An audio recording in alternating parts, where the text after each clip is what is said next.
the Humboldt County gold right there.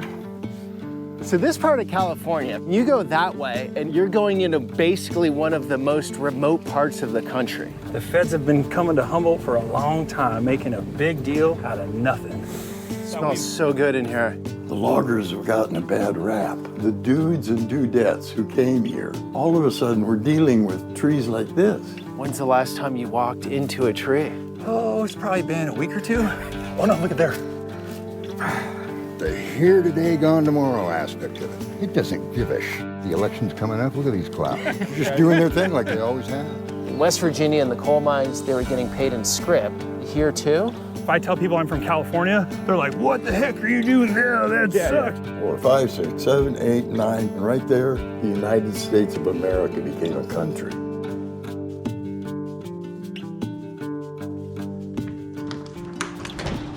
Morning, guys. When most people think of California, they're thinking of Hollywood and Los Angeles or the Golden Gate Bridge in San Francisco. But what many don't know is the majority of California is rural. So today, we're gonna get into it with a local up here in Humboldt County, far north of the cities, to get an understanding of what the culture is like here. Let's do this.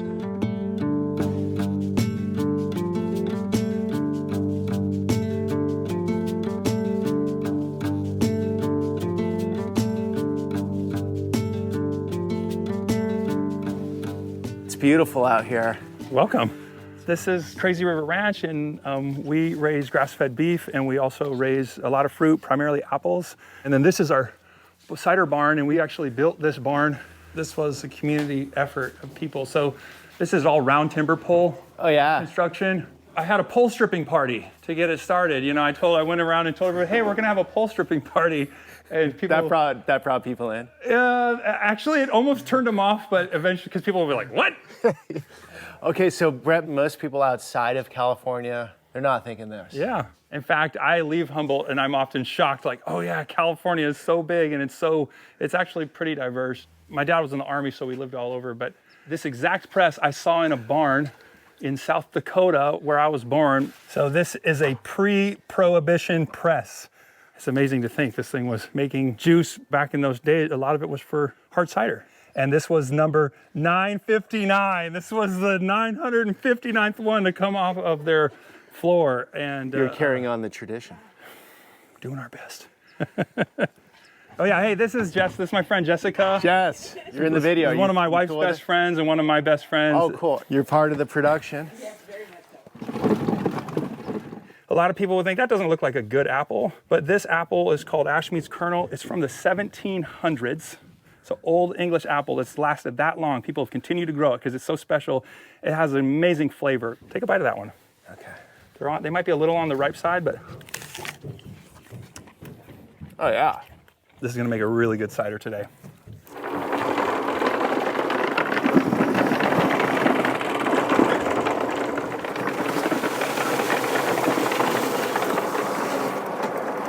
We planted all of the trees that made those apples. We planted every single tree. A lot of them we grafted. So to see this is a decade or more in the making.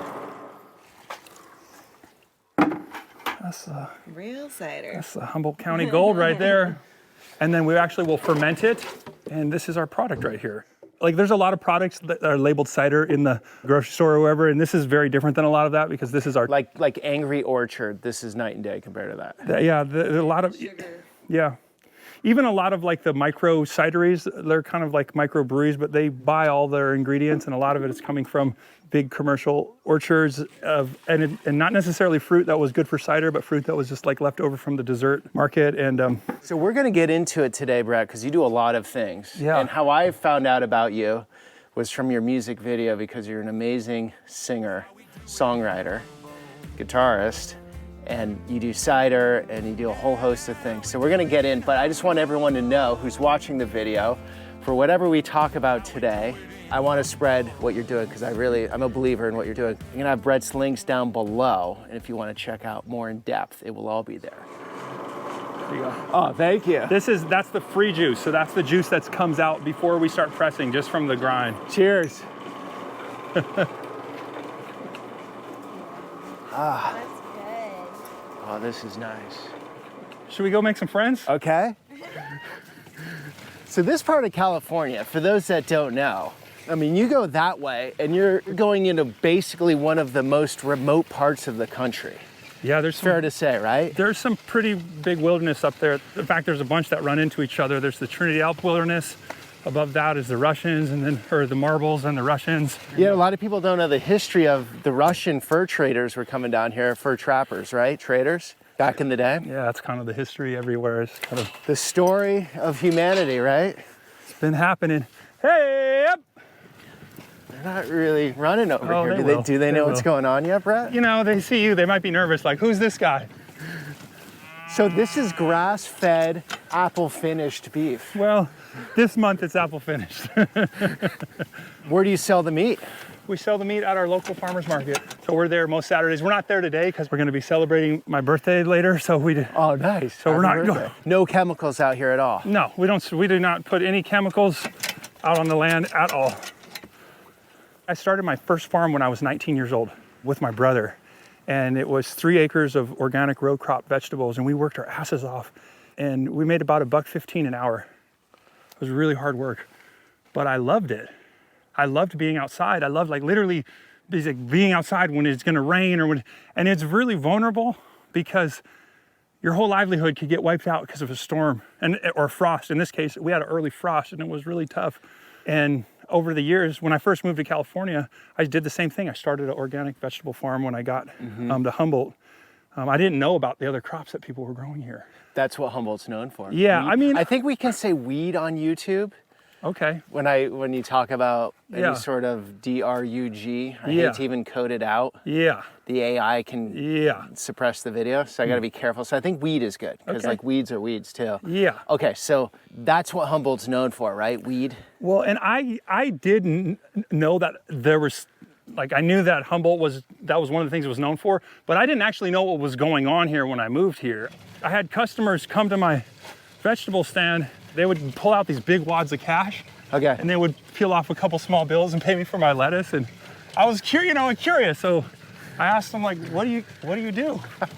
And you have, if you want to share, I know about it, but a very interesting story on this topic, and we can get into today if you're cool with it. Yeah. Okay. We're gonna go through this gate. We're gonna go see how my friend and my neighbor Ken. When I moved here, he was just here. He was just lived over, you know. And when we were first out here, we had this little trailer. And when Julie and I were getting married, our friend came over and she's like, "You have a Jarvala in the trailer?" And I'm like, "What are you talking about?" She's like, "The painting." I'm like, "Oh, Ken?" And she goes, "He's a famous artist." And I go, "Well, he lives in a trailer over there, you know." He paints the full moon. Okay. This guy will keep himself up all night when the moon's full, and he will hike up to like the old growth redwoods, and he'll be there painting the redwoods in the dark by moonlight by himself. So there's a lot of talent out here, fair to say? Oh yeah, there's a lot of creative people here. Right. It's because the nature inspires it? I think that's part of it. Like, to live here, you have to appreciate the community and you have to appreciate nature, or you probably won't make it, because it is kind of tough living here, like the economy. And in the 60s, 67 was the summer of love in Haight-Ashbury. For those that don't know, in San Francisco. Yeah, so there was this convergence of all the counterculture movement, people who were disenfranchised with the way that the country was going. Yep. The Vietnam War, the corporations, corruption in the government, all these things. And they came to San Francisco, and then it was so much energy, it had to go somewhere. And so after the summer of love, a big release of that energy was north. So they came up really all along the coast, but really quite a bit in the Emerald Triangle here, Humboldt County, Trinity County, Mendocino County. So these places, the communities where people were like ranching and logging, so very hardworking. So, Oh, the deer. bucks. Oh, there's a buck and a doe. Oh no, look at there. See them? Yeah. My camera won't get it, but Oh, that's yeah. a great shot for the video. Yeah. Our excitement. Okay, so they came up here. Yeah, and so these communities had a lot of logging and fishing and ranching. So very salt of the earth type people, also very conservative in their values. And then you have these hippies, you know, these pot smoking, free loving, a lot of artists. a lot of artists, you know, and people that wanted to get back to the earth, who were like, we need to be closer to the land. That's made the whole Emerald Triangle, and Humboldt County here included, it's made it sort of a cultural melting pot where you have people that have very different values living close to each other and working together. Okay. And that's one of the things I think is really beautiful, because I see so much of the country is so polarized and there's no communication, you know, no real communication. It's kind of just like a big F you. You know, if you don't agree with me, I'll cancel you. Or if you don't agree with me, you're a fascist or anything, you know, all this is like labels to keep us divided. Right. But here we have people that think differently, and there's some of that here, of course, but I feel like people are a lot more tolerant of, you know, another opinion that's not theirs. I take my dad hunting. My dad's a disabled veteran, and we go hunting in Wyoming. I see the way that people are there and in different parts of the West. It's very divided. If I tell people I'm from California, they're like, what the heck are you doing there? That sucks, you know? Right. Like, California has like an easy label. It's one thing. yeah. To me, I feel like it's so important to be curious. Yeah. And here, you can't get away from it. It's like you have to accept, because it's more diverse. I think some places they might fall, like you might go into somewhere in the city or somewhere that has more liberal values, and they cannot stand the thought of these conservatives or of somebody that would you know, vote differently, and they're very scared. Right. And you know, it's and a lot of fear right now. on both sides. Yeah. A lot of it I find is a lot of it I find is manufactured right now between the politicians and the media. I feel like it's hyped up more, and this video is going to actually post after election, so maybe we'll have a whole new bit of information to go by. But this is your buddy? Yeah. What's up, Ken? How you doing? Good, man. Peter. Peter. Yeah, nice to meet you, Ken. What Yeah. does that stand? It's the logo of my channel. Ah, I had a designer come up with it. all right. That's pretty cool. I like incongruity, And but they work, but they balance. balance. Yeah. The weight balances of it, Almost got a right? movement to it. Oh, thank you. The yin and yang, and then, well, all about. Well, that means a lot coming from you because you're an artist. Hey. See you, buddy. Hey, What you working on? This is beautiful. How long have you been painting for, Ken? 45 years, maybe. Okay. Not long enough. How old is that tree, would you say? 1,500, 1,200. Wow. Okay, look at this. How long have you lived in this area? 23 years, just right up there. He's born and raised in Humboldt County. Yeah, just over the hill here. So tell us about Humboldt. Oh, man. It's a wide question, but take it any way you want. I'll tell you, it has a hold on me. I've lived away a couple times, Oregon, Arkansas, Okay. about a year or two apiece. Man, and you just stand there and you're looking back to the west. Going, fuck, that's my home, is way over there. And you gotta, you know, it draws you back for whatever reason. Why fight? I mean, look at the light. Well, listen to your soundtrack here. Let's just go quiet for a second. Here's your soundtrack.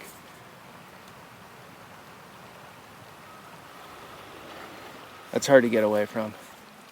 To think about, what was it like, 1,000 years ago? Man, when it was all like this. 100,000 years ago, 1,000,000 years ago, the skies were like this. The light, the sunlight was just like this. So this, I was thinking today, this is history repeating itself. And it works. Usually that sounds like a bad thing. Right here, man, this is showing you what it looked like 300 years ago. 425 years ago, there was a day just like this. Right.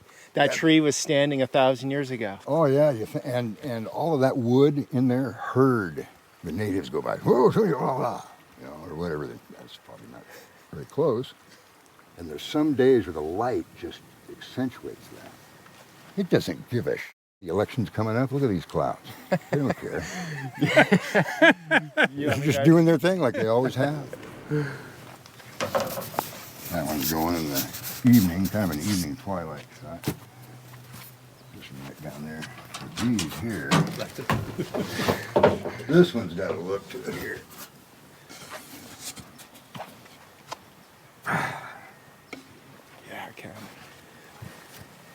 Yeah, and you get back, and that's, you know, you want the first reaction when you walk into a room, ooh, from a distance. You don't want to have to go up and look at things close. is he's a mountain man.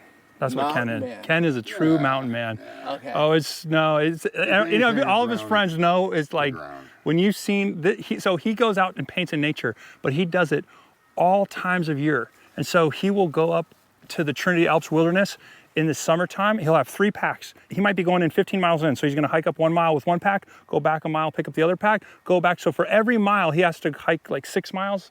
Yeah. He will, but the thing is, Like he 15 will miles. do that in, you know, summer when it's nice. He will also do that in the middle of a blizzard in the wintertime with snowshoes and go up there and dig a snow cave and be there just so he can be there to paint the moon. And all of his friends, myself included, we think you're Well, crazy, but You can paint anything you see, but when you're out there and you're on the end of the gangplank, and there's, you know, there's not much room for error, that's when you start seeing the here today, gone tomorrow aspect of it. And all summer long, if you came down here every day, oh man, you'd be familiar with all the bushes and the rocks, and okay, there's this and that. And winter comes, what the hell happened? Everything is different. The river's on the other side of the, it's just amazing. Like with this grass here, you start looking at it close, there's all kinds of nice detail here and there.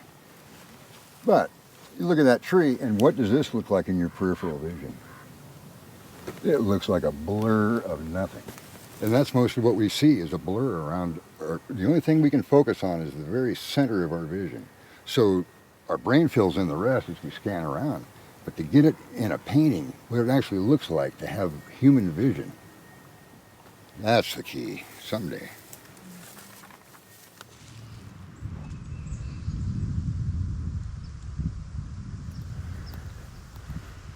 okay, do you got your balance? Maybe you got your balance? Yeah. Feel that? Yeah. Still has some good flex in it. It's about 9 feet deep where you hit the water when you dive, and it's about 14 feet over there. I try to go almost every day, all year. Yeah. Sometimes in the winter it's only every week, but I try to get in the water every day. We put this log here. It wasn't here. And you used to get in the water cold and you just put your feet in and you'd be all like, oh, am I gonna do it? This, you have no choice. Once you go, you're in there. It's all in. Does anyone live in these? Nope, they're not finished on the inside. We just barely got them sided. We put the doors in a couple months ago. Oh, what a cool door frame. But this one is a dry shed right now. So, got walnuts and what did you say that word was? Weed. We'll have to blur that out. Like this was just a few plants in my garden. This is our greenhouse. This is all built out of wood. Smells so good in here. Hey, here, have one. It's kind of the end of the season. Like these are about to die out, but they're still, these are the sun golds. Wow. How do you eat a normal tomato after this? You don't. We should bring Eric some. You mind if I go for more? No, you can pick as many as you want. You can take them home. You can, if you remind me when we come back here, I'll get you some ground beef too. So it must feel so good to own all this land now. Well, I used to rent. Or you can't like stop and reflect on it because you got so much going on. A lot of farmers have lost their land over time. So just because you are here doesn't mean you'll be here forever. Things like all the taxes and even just keeping up with your bills or mortgage or any of that kind of stuff, you know. But it does. I used to lease when I first lived here, and I wouldn't have felt confident to plant a tree that doesn't even start really maturing for 10 years if I didn't own the land. So that part feels good, you know. It's a lot of responsibility. And a lot of times it's romanticized. People think, oh, like they want that. And it is beautiful. I love being... And watching it through a video, it looks amazing. Yeah. But there's also, you have to deal with a lot of doubt, a lot of fear, a lot of sometimes physical suffering because the work can be very physical. But I feel like I've suffered a lot over the years and I suffer a little less every year. Okay, so even at your stage, there is a fear like you could lose it all. Well, through everything I've been through, I've seen a number of times in my life where it feels like that, like where that fear is up. And with the way that the world is, I think everybody feels like things could be so unstable, you know, and just the property taxes alone in California are so high that it's like paying rent, you know, just on your land forever. So Who owns the land then? that's a good question. It's like because I had this fantasy of being, back to the land myself and being so close, and then seeing that like I have to make something that makes money in order to stay here forever. I have a contract with the government to do that in the form of property taxes. And it's not insignificant. And then when you start to do anything commercial, everywhere you turn, it's like there's another tax, and they're always making more. And as a small farmer, sometimes that stuff feels like it actually could threaten your existence. Like you could be wiped out. And it's happened a lot in the 80s, there was this huge consolidation, and we're seeing this everywhere. You have 4 companies that raise all the chickens, and all of us farmers, if like most people who are raising those chickens, they're not actually independent. They have a contract, and they don't own those birds. They might own the land, they might do all the work, but they don't even own their birds. They don't have any say-so, and to me, that's a problem. And that's where there's a certain humility of just realizing that you are at the whim of not only nature, but also the government, society, everything. And then as an organic producer, a lot of times things are harder for us. They're more expensive. It would be much cheaper if we sprayed chemicals on the apples. If we sprayed the rose, I'll show you. We'll go down here, I'll show you.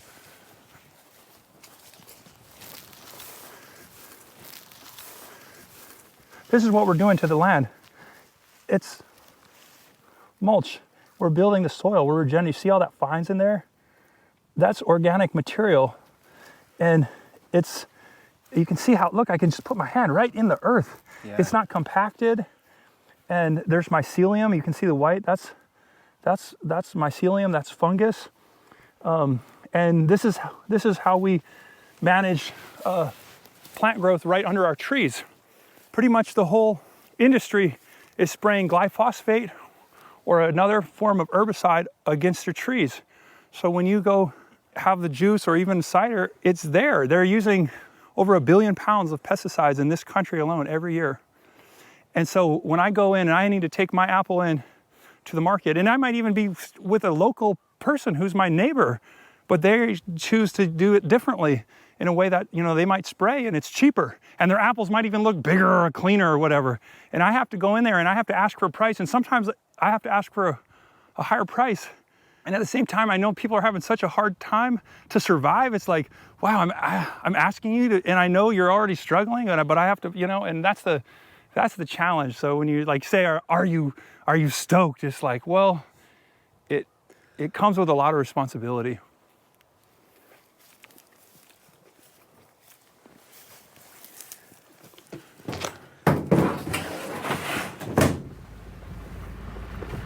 What's up, neighbor?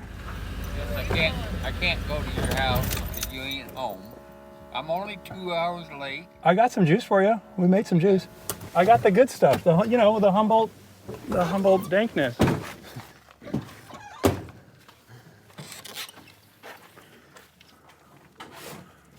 Hey, you want to bring some to your sister?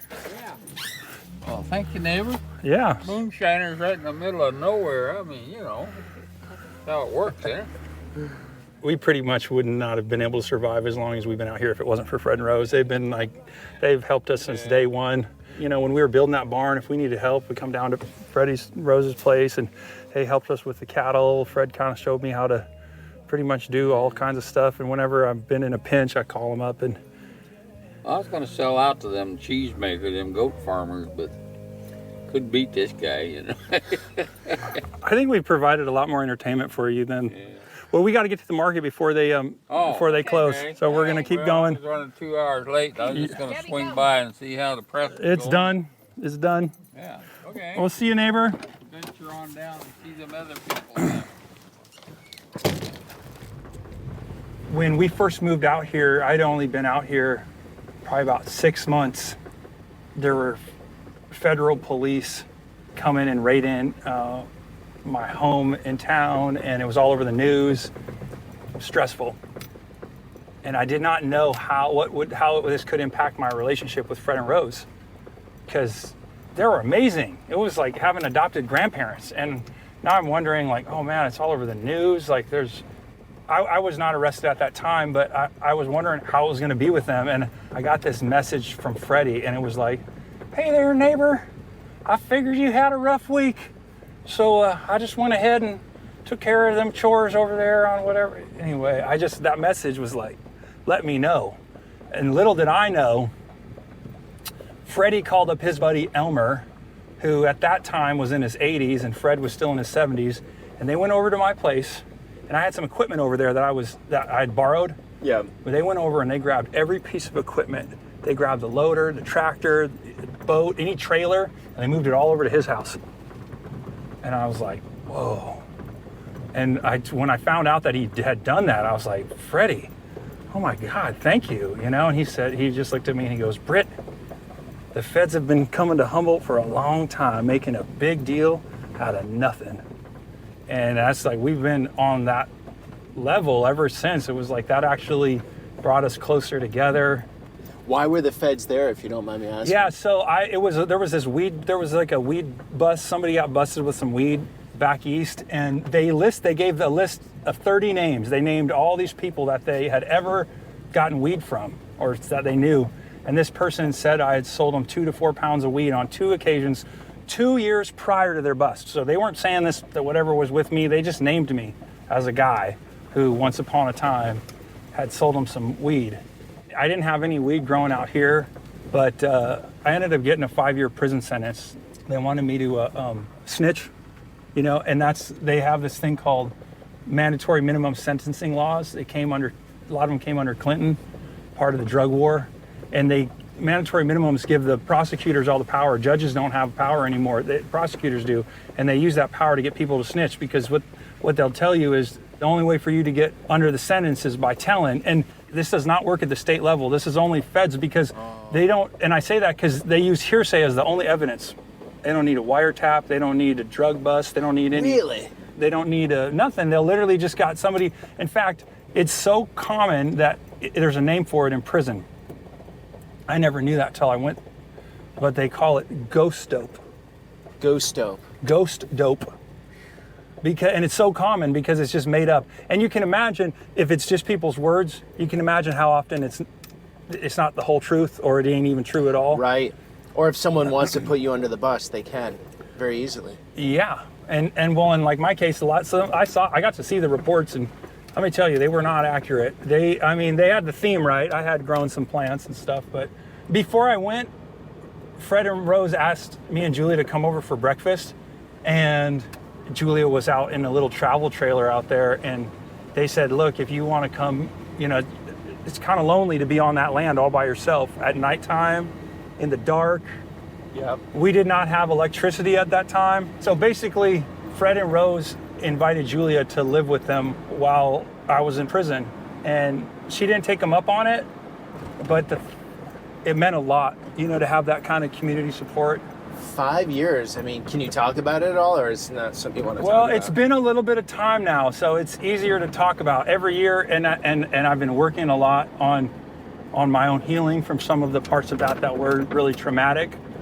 They basically said, well, we think you've lived in Humboldt County for 10 years, and we think you've been having some plants every single year. And so they made this whole number up out of thin air about how much they said that I grew or whatever. And he told me the only way to get underneath the 5-year mandatory minimum was to snitch. And not only would I not do that, I wouldn't sign their deal. So eventually they ended up doing what's called a superseding indictment. They threatened me with even more time. They said, actually, you don't have a 5-year mandatory minimum. You have a 10-year mandatory minimum. Oh, so geez. I got that call from my attorney, and this has been going on for like a year and a half. So this is just anxiety, stress, fear, ongoing. Right. So I asked my attorney, I'm like, ask them if I sign, if they'll drop that 10-year mandatory minimum and back to the 5. And he called them, and they said yes, they would do it. So I pled guilty, and I got 5 years for growing cannabis. And when I came home in 2017, California was going through a big old legalization celebration. And it was like a big green rush right here in Humboldt. I mean, there was people from all over the country and all over the world who were like investing in farms, and it was like massive. When I got out, they released me to a halfway house in Oakland, which is just like another private prison, but they let you out into the community for like little short stints. I'm going down the street, there's a line around the block of people, and it was so many people, and I was like, man, it's like it was like going to the club. And they told me, oh, well, weed's legal now. There's a new dispensary that just opened, and we're all standing in line so we can go get our weed. And I had just gotten out of prison, and I was kind of just like, wow. And in some ways, it's really beautiful. It's so beautiful because I know that the persecution for people is going to be, it's on the downward trend. But on the other hand, it sort of underscores what a bunch of bullshit the whole thing was. There's this saying in prison, which is like, you can either do your time or it's going to do you. You can be a victim and powerless, or you can make the use of the time you have and do the best that you can do with it. When I first went to prison, I was bitter. I was angry. I was mad at the government. I was so mad at those snitches. I thought, man, you sold my freedom to keep yours. So I had all this anger and resentment in me towards the snitches, towards the government. But I had all this time to do. And I figured out pretty early on, like, if I stay here, I will die. I will become just bitter and I will wither away. And I saw men who'd done like 10 years, 20 years, 30 years, and who were bitter. Right. And I could see it was toxic. And so for me, the big thing has been learning how to heal. And that's about forgiveness, which is like just a word. It's easy to say, but it's something to explore. And it really changed the whole trajectory of my life.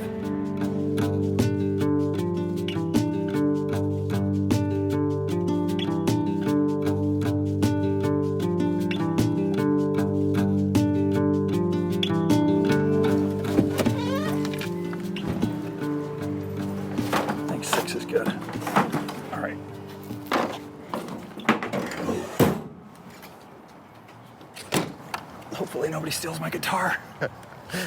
You gotta take chances though, So we're coming up on the farmer's market. Yeah, this is one of the most incredible farmers markets in the entire country. It's part of what makes the culture here so amazing is the emphasis on food. Okay, so how often is this going on? Every Saturday, all year. I told you last year I was gonna bring you some juice, so there it is. Can I give you some mushrooms? Yeah, I'll take some mushrooms. What's up, Brett? How you doing, Tofu? Good, how about you? Doing wonderful. You doing a little documentary here? Yeah, we're showing the farmer's market. Heck yeah. Hey, thank you. What is this? Shiitake. Nice, I love those. Okay, so these next people we're gonna go see is Shake Fork. They have the only oxen farm west of the Mississippi. The only what farm? Oxen farm. Hi. Hi.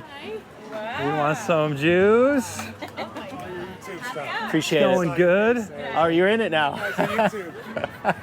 Look at all this. It's just gorgeous. All these people are amazing. They're amazing. Hey. Am I chugging or something? We'll give you that in a second. But no, I actually brought you. We just pressed this like a couple hours ago on the old press from the 1800s. The one you have there in the shop? Yeah, and it has like 6 different kinds of apples in it. Primarily though, about half of it is Ashmead's kernel, which is from the 1700s. Ooh. Yeah, so. Yeah, dude, I just wanted to say thank you for helping us get those cattle over to get butchered. They raise eggs, they raise sheep, they raise beef cattle. Yeah, I'm a 6th generation dairy farmer with my husband and his family here in Humboldt. 6th gen on the same land? On the same, well, yeah, actually 6 generations on the same land. And then we have multiple generations from Denmark that when we're immigrating, that were dairy family farmers as well. Wow. Yeah. That's cool. They also have a farm to scoop ice cream shop where literally the milk from their dairy cattle, they make it into ice cream, and it's in Lolita. In fact, I'll tell you, it's called Jersey Scoops. Jersey Scoops. You want a little pause for drama. You know? Yeah. There's some great architecture here in town. Yeah, the downtown arcade is cool. The plaza, Jacoby's, beautiful. It's only a half gallon, but there's some fresh cider just off the press. Yeah, you're welcome. Hey, before I forget, let me carry the tube. What's that? Okay. What's up with this What's guy? he's being his little prankster? He's aggressive. He's visiting. He showed up because he surprised me because we're having a birthday party tonight. So he flew in. Whose birthday is it? Oh, my birthday was on Monday. Oh, happy birthday. Thank you. Thank you. Tonight, so you're gonna come, right? We'll talk. Okay. Is there gonna be a grill tonight? We're gonna make a fire and cook on fire. You know how we do it. Sure. We cook on fire. We make a fire and then we cook. What's in your bag, Dom? Chilean guavas. Oh, have you ever had one of those? No. Will you give one to Peter? Yeah. You got a ripe one? Oh, thank you. Yeah, sure. So you want to crack it open and just eat bite the it. inside. Crack it. You can crack it with your teeth, yeah, but don't eat the skin. Really? I always eat the skin. You can, but like it tastes way better without it. Oh, yeah. Try the skin. Interesting. I think it's. I mean, I wouldn't eat the skin by itself. But those bitters, aren't those, that might be good for you. probably. I just want to try it too. Chilean guava. Yeah, totally different fruit. Flagella, is that what they call them? Yeah. Feijoa or something like that. Some Portuguese word. It's great. Thank you. Sure. I'll see you guys. Take care. That's a farmer right there, Mike. It's a real farmer, dude. He's been growing food for this community for probably 30 years or more. So some of these farmers, they create so much abundance, like his root vegetables, his carrots and everything, and really they are affordable. You know, so those people, they're feeding the community, literally. Yeah. Well, this is definitely not a food desert, that's for sure. No. No, Food oasis. I think it's the opposite. Yeah.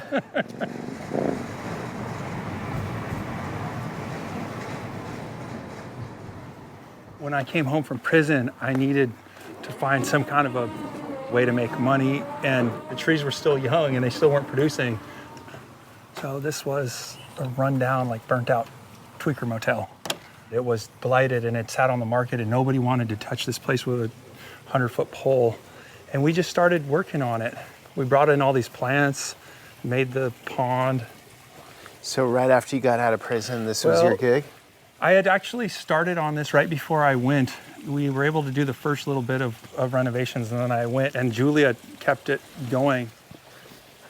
When I got home, we worked to make it like a place where people could come stay.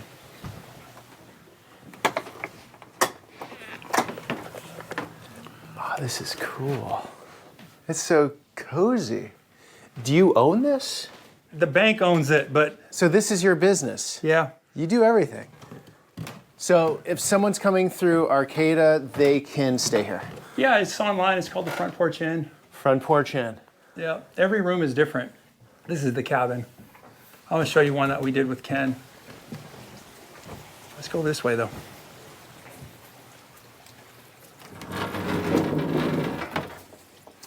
It's got a Hobbit feel to it. Well, yeah, it has an earthen roof.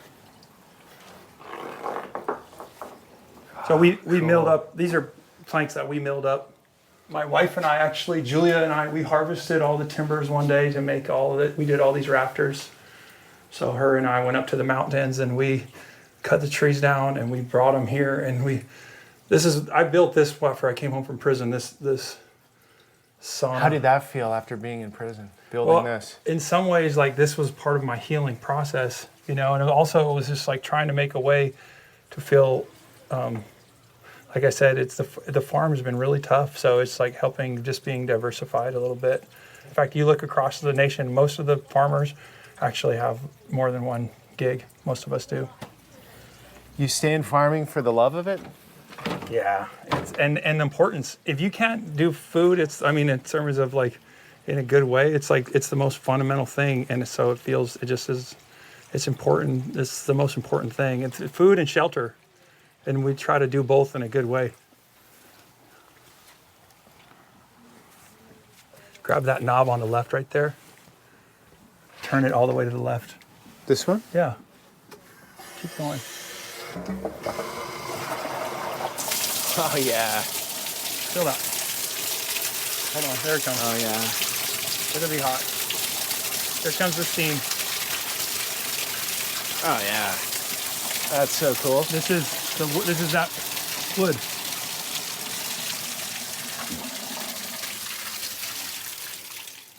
We're going this way, Peter. Are you gonna go first? Fern Canyon? Yeah. And then, there's another room, but it's there's 2 clawfoots in there, but somebody's in it. I'll show you this over here.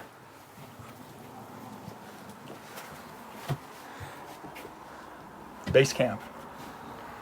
This is what Ken did. What a cool place. This is a whole team. I can't really take really much credit for it. This is a community thing. We have a lot of people that come together that do, whether it's the farmers here, it's the whole community. We're just part of it. So you could roast s'mores here at night? Maybe in the fire outside. No s'mores. Oh, wow. Check this out. So I did the stonework though. I got about to here and then my daughter was born. So my friends finished it. It's so cool how you guys integrated a gas burning stove in here into the camp stove. Look at that axe. Ken painted all of this. He painted all of this. That's so cool. And I mean, look at them, they come in and out. Probably 1,500 years old. You can't even see the rings. It's hard to see the rings. I heard some. Those are the big ones though too, because they're Yeah. even tighter over here. I mean, just to put it in perspective, you can sit inside of trees in Humboldt, right? And they get much bigger than this, or is this Way about as- bigger. Yeah, they get way bigger. You couldn't move them any bigger though, hardly. Look at your parking lot. It's its own world back here.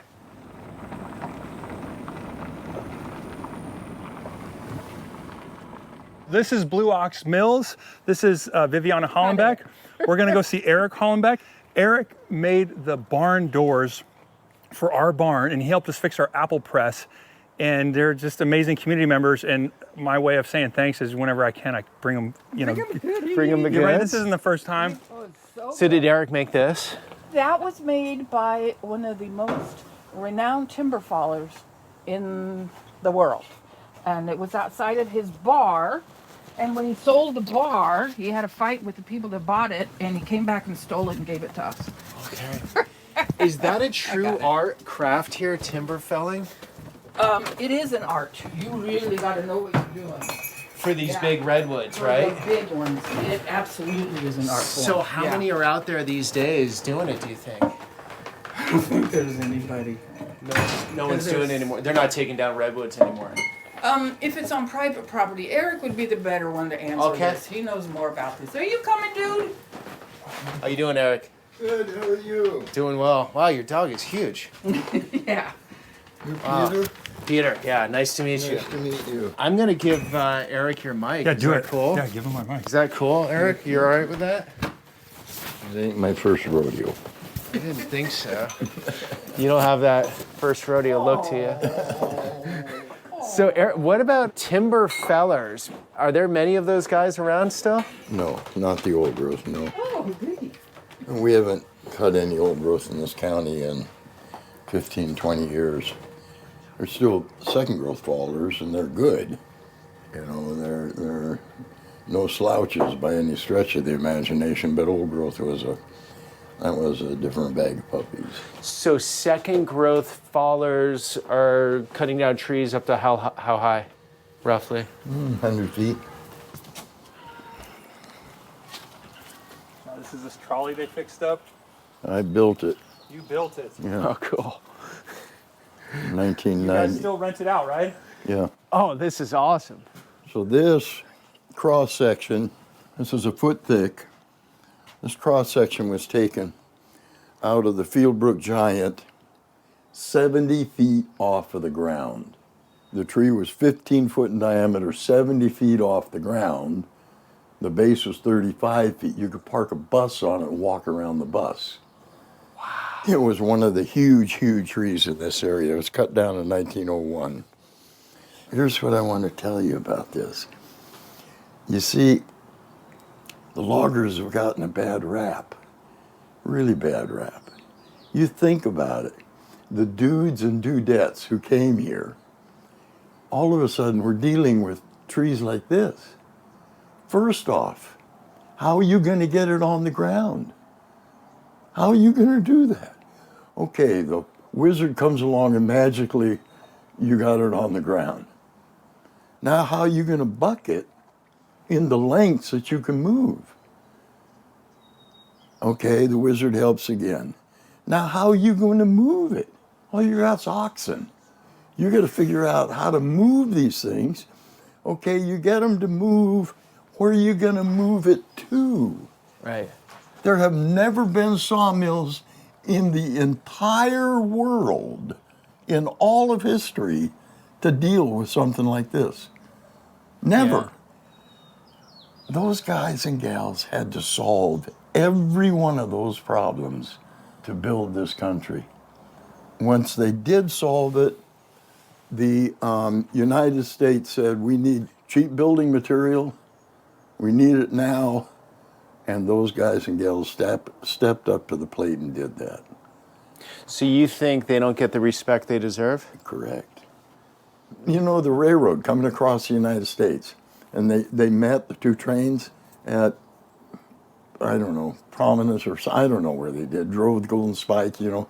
In 15 years, the loggers, who were not engineers, they weren't railroad people, they built narrow gauge railroad in Oregon, Washington, and Northern California here, in some of the toughest land there is. They built enough railroad in 20 years to span the continental United States 3 times. And they did it just out of hay hands, using their brains, and solving the problems as they came up. And that's what we are, as problem solvers in this county. Eric. Yeah. These little, what are those, every 10 or every 100 or what are they, 50? No, the pins, Yeah. every 25. Every 25 years. So this one is how old? 1450. It's like the Constitution was written when? Like right here? Well, here, I'll give you an idea.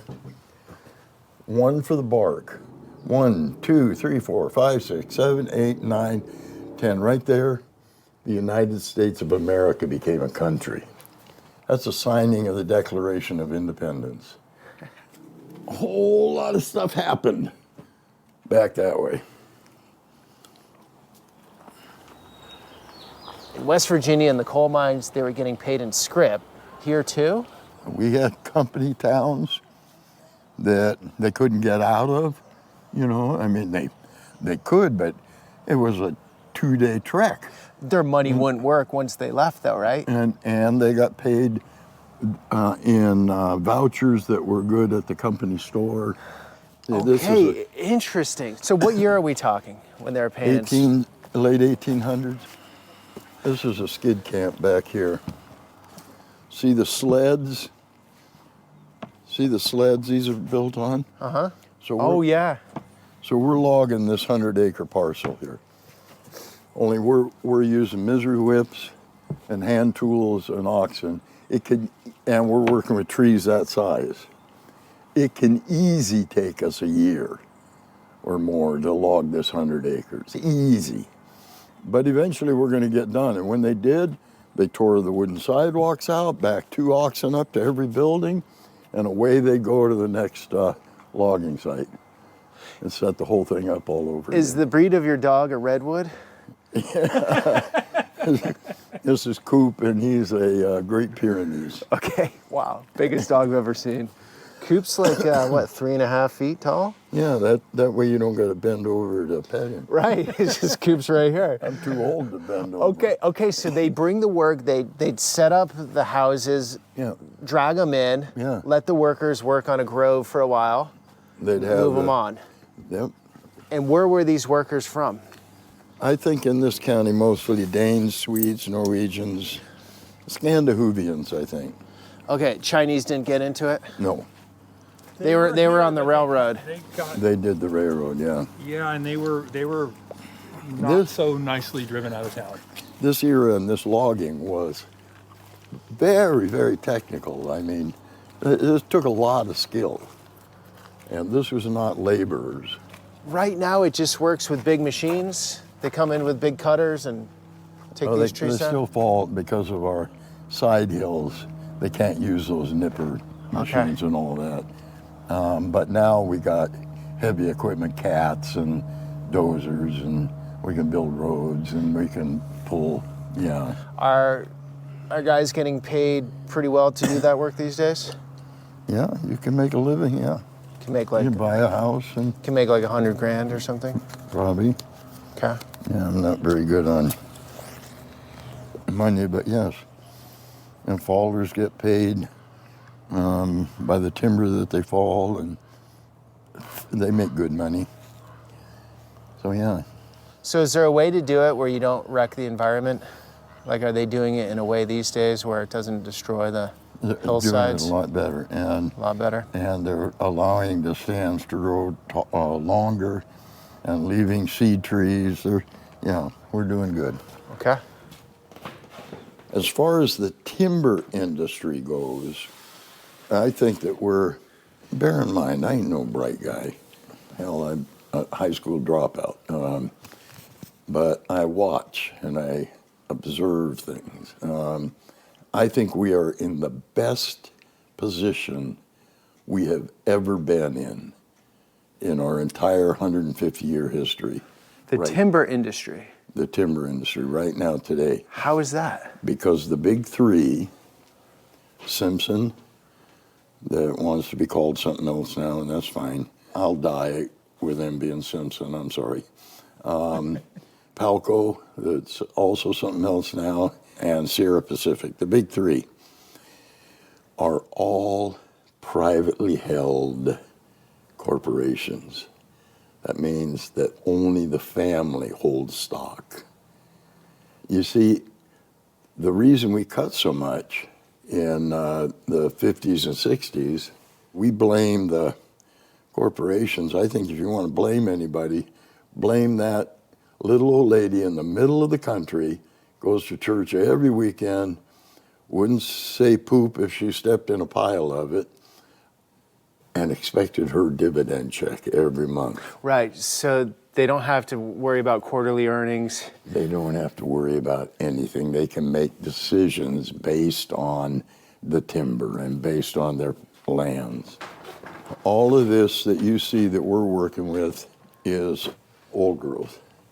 And I already told you we haven't cut any old growth. So the old growth value must be very high now. Exactly, but that's why we work for the Historic Trust only, because that's where what's left should go. Viv and I started this business 51 years ago. We just got done with 220 feet of wooden rain gutter for Emily Dickinson's house in Massachusetts. Now that's Emily Dickinson's house. You can't be putting metal gutter up. It has to match what the original was. Right now we're working on a big state job for state of California, and this is in Chico, and that's the Bidwell Mansion, and that's what we do. Oh, that's great. We're a very, very niche market. We're the only ones doing it. And we're the only ones doing it with original equipment. That's the part that's just mind-blowing, is like, that's a pedal-powered jigsaw right there, still in operation. That's from 1870. I like to say that we don't make reproductions, we make reissuances. So you're working every day still? Yep. 77. Uh-huh. Do you have tours here? People come out here, it looks like. Oh yeah, you saw how the Yeah? tours went. So you guys want people to come out here more? Yeah. Here's.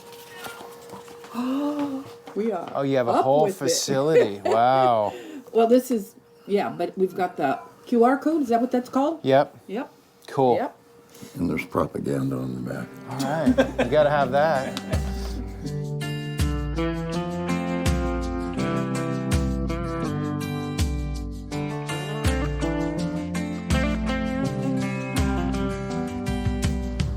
So we're almost up to Oregon here. Yeah, we're probably like half hour from the border or so. This was a logging town primarily. The logging abruptly came to an end because Lyndon B. Johnson, the president, his wife, Lady Bird, came and visited, and she saw what was happening, and she put a stop to it. She saw they were just gonna cut them old growth till there was none left, and they created Redwood National Park. This town is sort of hurting, huh? Yeah, look at it. Look at that. What happened to the town here? Well, once the logging went away, there was no industry to support the people, and it sort of withered.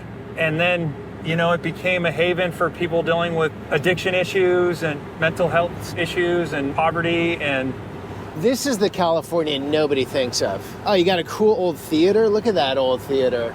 yeah, there's, you know, it's a meth house. Right. And this was tribal led.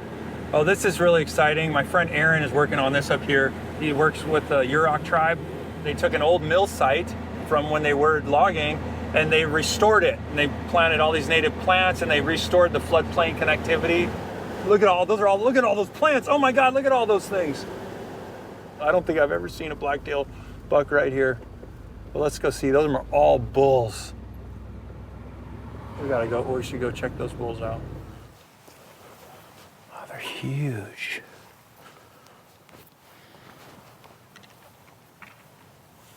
Do you know what that's all about? Are they just playing? Or is that like an alpha male thing going on? Or what is it? They're wrestling, basically. Eventually, they are going to vie for the herd. Do you see how these are all bulls? Yeah.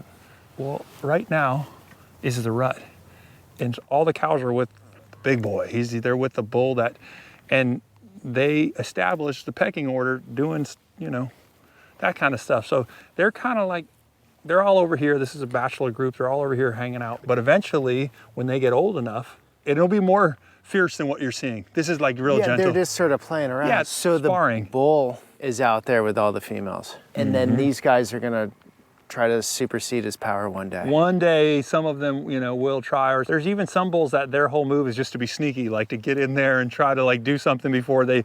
But you'll see when it's this time of year, the main herd bull, he'll be making noise. He'll be big. He'd be screaming if they tried to come over near. It wouldn't be the little, oh, I'm gonna, you know, dainty little, oh, touch antlers. They'll be, you know, throwing down. So those are all old growth, never been logged? Yeah, that's old growth redwoods. That's up to 1,500 years old in there, maybe? Older, some of it could be older. This is a really unique, actually, place to see the redwoods because we're standing in a meadow and we're looking at the forest. Most of the time when you see the redwoods, you don't have this vantage point that we have right here. You're usually in it, you know, it's like forest, but it's a diverse canopy. So that means there's really old trees and there's all the way down to like just sprouted up. And all of the trees in that forest, minus the ones here that are like right on the edge where we can see, but all of the trees in that forest, they grew up in the shade. They were born in the shade primarily. They grew their life in the shade. It's very different than when they clear cut all this forest and it grows back, or after a fire and it's all leveled and then everything's in full sun. The wood looks nothing like it. If I showed you the redwood that's coming out of the forest today and I showed you the redwood that came out of the forest, you know, out from an old tree, doesn't even look like the same wood. Doesn't look like the same species. How do they grow without sun? Slowly. That's the magic. No, it's not without sun, it's just with little sun, Like less just sun. like maybe 20 minutes a day, a ray comes through, ray of light. Well, and if you look at the grain, you can read the grain, you can see what was happening. You can see, like when you have a bigger grain, it's because they had a lot of rain or because a tree fell over next to it and it got a little bit more sun. And when you see that tight grain, it's because like, well, it was a drought or it got buried under the canopy and it had to wait another 100 years until, you know, its time was to come. There's just no way to capture it on camera. You really know? can't. The scale. Yeah. Oh, this is so rad. So guys, a lot of the content doesn't make the videos. Most of these videos are about the subjects I'm with, but there's a lot I learn along the way. There's a lot more to be shared. Would love you to be part of the Inner Circle. That's a group where I post more personal videos. Links down below. It's a real cool group of people in there. We all comment, talk around with each other, and we'd love to see you there. When's the last time you walked into a tree? Oh, it's probably been a week or two. Let's walk into a tree. I try to go in whenever given the opportunity. All right. Been through fire, look. Yeah. So like this fire here is burned up inside the tree, and yet this tree is still alive. Yeah. But they can live for thousands of years in a state like this. You'll never be the same, man, once you go in. Yeah. He's wondering if you're the guy from YouTube. Are you? a YouTuber? Yeah, now you're in the video. Where are you from? Frankfurt, Germany. Oh, nice. Alles klar. Yeah, Alles British. klar. Here's alles klar. 5 months in the States? Yeah. Yes. So tell us what it's been like. Well, it's been crazy. I think Crazy, we yeah. chose the perfect year as well to get to know America, I would say. Starting in Denver, Montana, Wyoming, Idaho, so kind of the cowboy states first, and now we're Washington, Oregon, California. Nice. And yeah, moved into a truck Camper. and really enjoying it. Nice. I love when people come here. You know, Yeah, travel and here. do it right. Because America's so huge and there's so many different types of lifestyles and regions and noticed, people. like, it's the difference between, for example, Wyoming and Washington. It feels like it's two different countries. Yeah? When you talk to the people and listen to them, and it's like you would compare Germany and Europe with Hungary, for example. So the cultural differences are so big. You guys, I'm having a little party. We're gonna make a fire. It's a really sweet place. You guys could park your camper and you'd feel like you're camping in It's nature. sick out there. He's got a sweet spread. Nice. Yeah, if you can have 2 minutes to talk about it, I think yes. Can I give you my number? Because we're gonna keep going and then you can text me. Sure. Let's do it that way. We have no Yeah, that's signal fine. out here. Maybe the address would be better. Yeah, just come over. Look at that beauty. That's so cool. Okay, I love seeing that when Europeans or any tourists come here and do it right. Yeah. You know what I mean? Like not Rush. New York, Miami, LA, go home. You know, get into it. It's raining. But that is an old tree. You can see it has all the multi-storied top and So good for the soul in here, huh? yeah. I think I told you I learned in prison the importance of forgiveness, but I also learned the power of personal growth and personal development. And as much as it was a prison, it was also a limitless opportunity. Oh. And that those things seem to be like at odds with each other, but I ended up going to this mystery school in prison that was led by inmates. And pretty soon they were teaching metaphysics. And then they started talking about manifestation. And I thought, like, what are you even talking about? We're in prison. They were talking about limitless thinking and all this stuff. And we made drawings. We made mind maps. We wrote it all down. And we would do like what they call the future now, talking about future goals in the present tense. And so everything that you saw today of the farm, the front porch, music, those were all drawings that I made in a prison. I made those drawings in 2014, and I literally pulled some of them out the other day, and I looked at those drawings, and some of them are just little stick figure sketches, but I drew, the farm, and I said, I'm so grateful for abundance on the farm and my family, and I drew all this stuff when it didn't exist, when you wouldn't believe that it was. Now it's easy to believe because you see it, but it wasn't like that. It was not existing. Our life was in shambles. Our finances were like, we're like almost gonna lose everything. It was bad. I was in prison. My wife was struggling. And here we're talking about limitless thinking, and I'm just going through the motions, but I don't even fully believe it. But that's what they said. You have to be able to see it in your mind, and you say it even if you feel like you're a liar. You speak it into existence. And so we would practice as inmates in a prison. We would have parties where we would say, okay, we're having a future now party, and everybody's gonna talk about how wonderful their life is. And you're saying things that sound like a lie. You say like, oh man, I'm so grateful for my family and my daughters, and I feel so good to be out of here, and it's amazing. My businesses are thriving, my relationships are thriving. I don't know what to do with my money. It's just great. And you're like, and we're in prison doing this stuff. And I imagined coming back to the Redwoods, and I imagined coming back here. And then when I came back, it was not all that rosy, and it actually was a grind, and it was painful. And sometimes it seemed like it was never going to happen.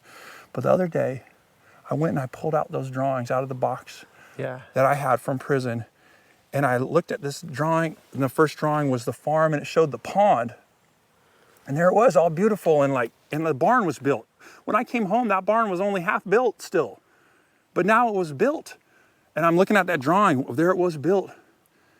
And I'm looking at the stick picture of me and my wife and our child, and now my wife and I have a child.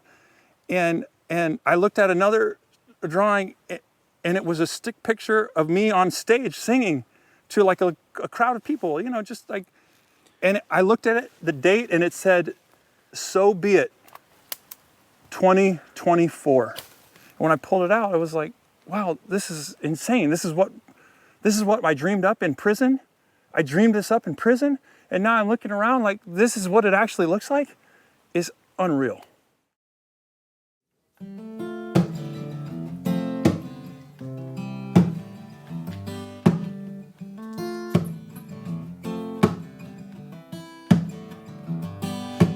Built this home with my own two hands, help from my friends and trees from the land, food and shelter the best I can. This right here is where I make my stand, cause we still got butchers and we still got mills, got a whole lot of folks with a whole lot of skills. If you ever need help, ever need a favor, well around here you still call on your neighbor. That's how we do it in Humboldt. Yeah, we do it in Humboldt. How we do it in Humboldt.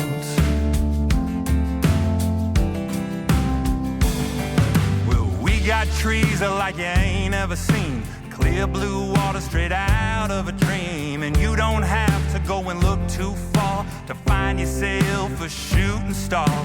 You can be a weirdo, you can be a freak, you can be straight-laced 7 days a week.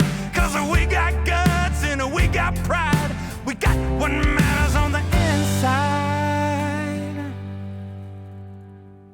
That's how we do it in Humboldt. Yeah, we do it in Humboldt. How we do it in Humboldt.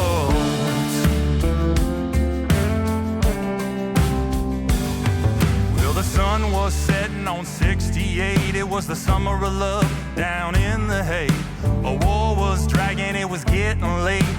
Back to the land sounded great. And that's when a redneck made love with a hippie. They had themselves a child and they named her Gypsy.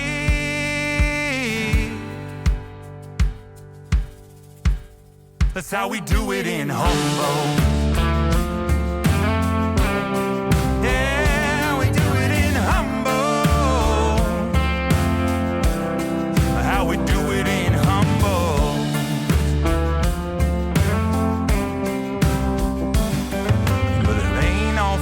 In peace and love, you know the history is stained in blood.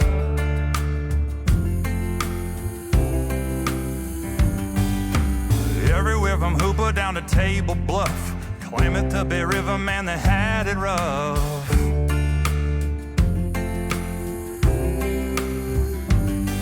It's the same old story all across the land, one of them things I just can't understand.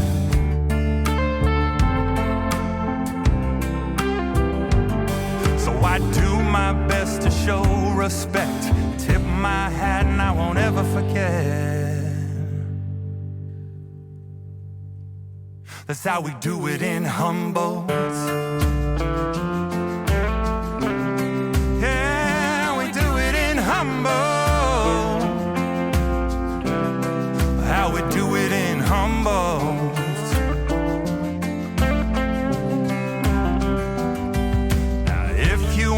Talk shit on California, go right ahead, but I got to warn ya.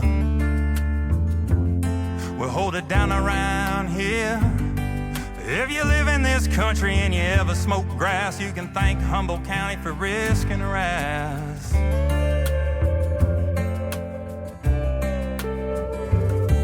Fighting camp since the 80s and a going strong. We just kept on growing until the laws caught on.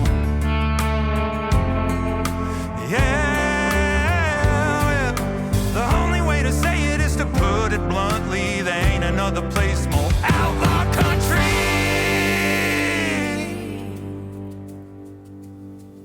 That's how we do it in Humboldt. Yeah, how we do it in Humboldt. How we do it in Humboldt. How we do it in Humboldt. How we do it in Humboldt. here, Peter. No way. Wow. Welcome. What a beautiful entry. Hey, welcome. Thank you very much.